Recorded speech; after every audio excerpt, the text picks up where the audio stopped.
Qytetarja fiton gjyqin me Raiffeisen, banka i zhvati parat për kredin e ish-burit me letra false, rihapet dosja e mikrokredive.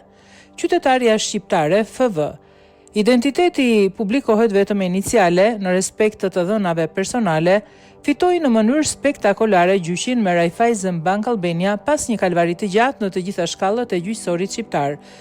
Me vendim të formës së prerë dhe përfundimtar, gjykata i ka dhënë të drejtë qytetares duke dënuar bankën Raiffeisen me detyrimin për t'i kthyer qytetares 100.000 lekë të përfituara padrejtësisht prej saj dhe të shkaktuara në formën e dëmit. Por çfarë ka ndodhur konkretisht? Më datë 11/2/2009 midis shoqëria Raiffeisen Bank S.A. në cilësinë e kredidhënësit, zoti FB, person fizik në cilësinë e kredimarrësit dhe zonja FB në cilësinë e bashkë kredimarrësit, është lidhur një kontratë kredie bankare nëpërmjet së cilës kredidhënësi ka rënë dakord t'i akordojë kredimarrësve shumën prej 550.000 lekë. Kontrata e kredis bankare datë 11/2/2009.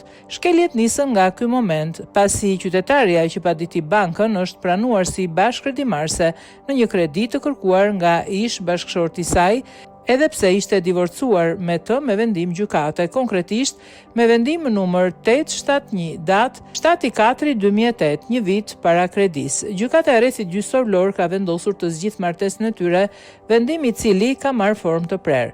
Por Raiffeisen Bank nuk mjaftohet me kaq. Edhe në këtë rast të gjyqtares që ka fituar gjyqin pas rollatjeve disa vjeçare në përgjykata, kjo bank kredin e dhënë qytetarit ja kaloi një prej atyre shoqërive famkeqe të menaxhimit të kredive të këqija, konkretisht më datë 27/6/2013, midis shoqërisë Raiffeisen Bank S.A.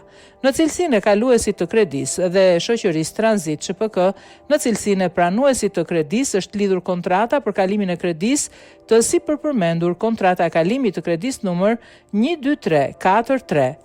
Protokoll datë 28/6/2013.